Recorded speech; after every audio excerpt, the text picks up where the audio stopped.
other people outside of the class to try to get a sense of how people see the candidate or see yourself. So I sort of give you an option of how to do this if you are doing this for yourself, if you want to run for a particular office sometime in the future. So talk about doing surveys and how to do that, assessing the relationship between the news media and the candidate. Media sometimes loves certain candidates, hate other candidates, so there's lots of stuff to go to do there. Conduct your own evaluations of the candidate's strengths and weaknesses as a presidential candidate. Or again, if you're doing this yourself, it would be a little bit different there. But again, I give you very specific things. Campaign vision, explain how you will demonstrate the candidate's ethos or credibility effectively. So I have lots of different things in there. Describe the narrative vision for how the presidential candidacy will appeal on a national level. And then there's tons of stuff in there, and part of this is going to be designing slogans, designing catchphrases for bumper stickers, so you don't have to actually make the bumper stickers. Create a policy, a platform. Where does the candidate stand on domestic economic issues, domestic social issues, foreign diplomacy or military affairs? Should the candidate just toe the line of his or her political party or break from it? And then, of course, you're going to be doing this quite differently if you were doing this for yourself. You know, if you wanted to run for mayor of Chapin, or if you wanted to run for mayor of West Columbia or Casey or whatever, it would be a little bit different. So I give you some ideas on how to do that differently. 3 in the outline, what are your primary strategies? Most candidates, depending on the office, have to go through a primary, and so I tell you what I expect there. Part of that is debate strategies, because almost always during a primary there are debates. And again, it'll be different if you do it for yourself, but I give you some ideas there. And then 4, general election strategy. Again, lots of very specific questions that I ask you. Who's going to be your vice presidential nominee, and all these types of stuff, more debate strategies. And then 5, compose and deliver a 3-page speech that you will read at the party's national convention, and you can include this in your presentation, so you're writing a convention speech. And please don't use a chair. Don't talk to a chair. That was sort of funny, but it didn't work out for Clint. But again, if obviously you're not going to go to a national convention if you're running for mayor of Manning, I said, so it will be more of a stump speech that you would give to like a church or a local community at a chicken dinner or something. Winner, winner, chicken dinner. Okay. And then 6, using a PowerPoint or some sort of computer software, and you can just use PowerPoint, and if you don't know how to do stuff like that, I'll teach you. Though I'm not tech savvy, I can quickly make my own commercial. But you want to create a storyboard for a political advertisement. And then finally, and all of those, so visual shots and how you want the visuals to look. And then finally, detail, this is number 7 in the outline, how you would use new technology in light of our technological culture. How would you use Facebook, Twitter, blogs, websites, Vine, whatever, all the new stuff out there. And this is something, again, that we'll be working on throughout the entire semester. So my hope is that you start thinking about this today, or as soon as you read through this, as soon as you watch this video, this recording, and start thinking about what you want to do here, because this is the big time assignment. And then finally, as I said, your final examination is going to be a couple of pages and writing, and pretending like you're the speech writer, and whoever wins the election in November for governor of South Carolina, you are going to be acting like you are their speech writer, and you will write their inaugural address for them, and I will tell you and show you exactly how to do that. So, going back to review the assignments. First, going all the way back here to participation attendance, be there, please, but I'm also sensitive. tweeting, tweet a week, pretty much, but not every week. Threaded discussions, weekly threaded discussions, and I will pose a question. You thread, you respond to me, you respond to one other student, not every week, but most weeks. Give you the little matrix. 2 threaded reflections / analyses / critiques of 2 famous political speeches that you pick. The take-home midterm, the big campaign portfolio paper presentation plus the portfolio. That's the big thing again. And then finally the final examination, which is you writing the inaugural address for whoever wins South Carolina's gubernatorial election in November. Okay, I hope that stuff's clear. Bonus opportunity, because I love to give bonus opportunity. If you actually volunteer for a campaign, and it doesn't necessarily have to be Haley or Shaheen, and you write a paper, and I say here about 5 pages, showing how you use the stuff that you learned in this class as you volunteered, I will give you 10% bonus. That's the entire semester, right? The overall. So like if you missed more than 2 classes and got 0 in attendance, you can do that to make up for that. So 10%. And then we are required, I'm on page 14 now, required to tell you about credit hours and how all that works. And I'll let you read that. Just know again that we got to do some online stuff because it's a hybrid. And I will let you read, because I'm at about 35 minutes, the various course policies and thoughts about attendance policies. That's already sort of covered. Makeups, I'm pretty strict about that type of stuff, but please, take a look at that. I will be closing threaded discussions every week, so you need to keep up with it. That is, if I pose a question this week, which I did, you can't go back next week and do it.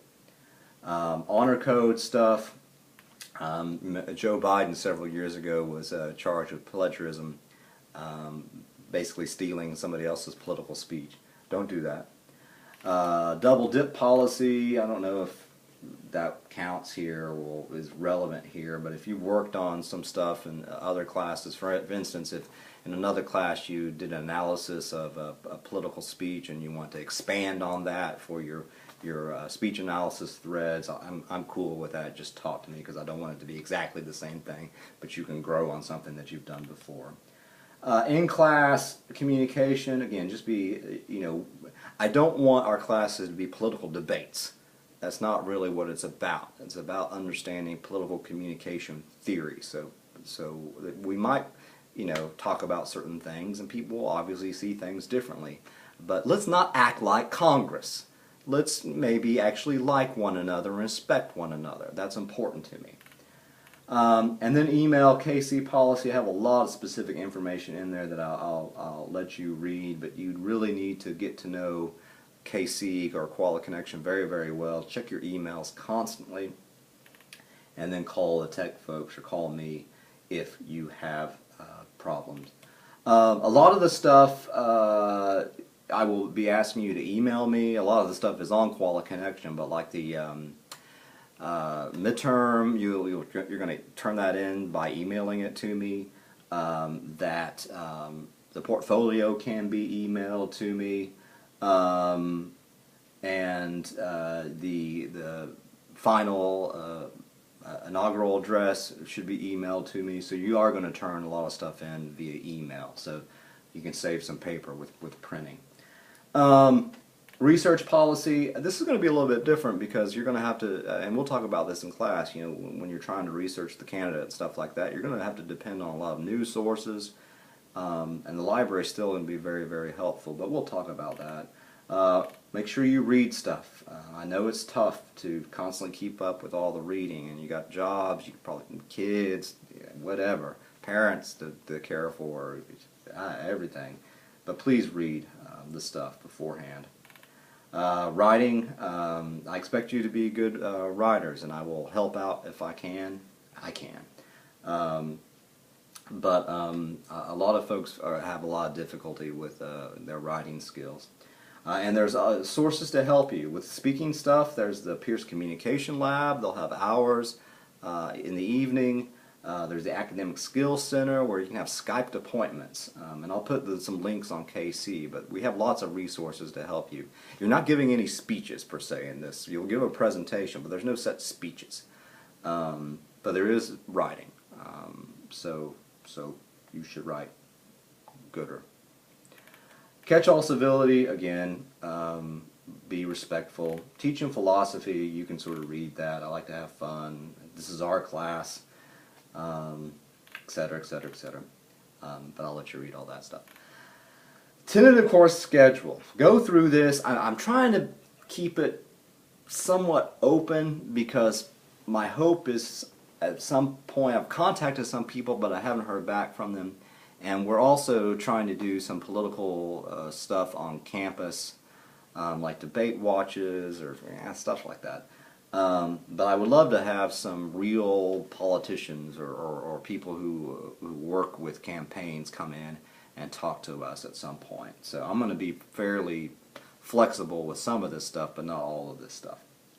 And so please sort of go over that and you know, always take a look at the syllabus to know what I'm asking you to read beforehand and everything like that. So it says here, for instance, week 1, I'll have stuff up on KC and probably introductory video to watch since we don't have face-to-face until Tuesday, September the 2nd. Doesn't mean you don't have work to do.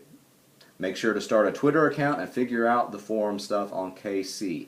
By this Sunday, I know it's Labor Day weekend, I'm sorry.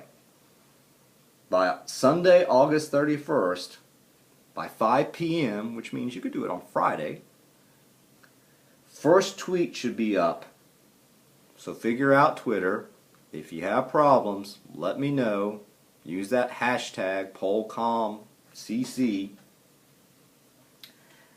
And also your response to the first forum question and responding to one other person. Well, I said you don't necessarily at this point, so never mind that. So just respond. But remember, the first tweet due Sunday. The first response on the thread of discussion due Sunday. That stuff is not for a grade. I will not be grading them. It's practice. So you can sort of figure out. And then, you know, we'll see each other again for the first time face-to-face Tuesday, September the 2nd. And I'll continue sort of introducing you to things and answering questions that you might have about the assignments. But we'll then try to get through the first chapter, communication on political campaigns. So I think that the tentative stuff, when things are due, what you're supposed to be doing, when the tweets are due, when the threaded responses are due, etc., is pretty clear. So go through all of that stuff and let me know if you have any questions. So I'm not going to go through the entire schedule here. And by the way, that last final is due by Friday, December the 12th at 5 p.m. That's the last day of sort of our block schedule. But you, unless you're graduating senior and graduating in December, then your stuff is going to be due earlier. So hopefully this has been somewhat helpful. Me talking through this, maybe things are a little bit more clear when it comes to the syllabus. I very much look forward to meeting you face to face next Tuesday, and I look forward to seeing your tweets and your responses to my first threaded question this week. Again, due Sunday by 5 p.m. And if you have any questions about anything, please email me. Take care, and I will be around virtually. Have my first virtual office hours tonight from 9 to 10 p.m. And email me if you have questions, and I will see you Tuesday, face-to-face, live and in person, Tuesday, September the 2nd, 5:30 p.m., Bush 224. Have a wonderful evening. Take care. It's going to be a fantastic class. I'm fired up.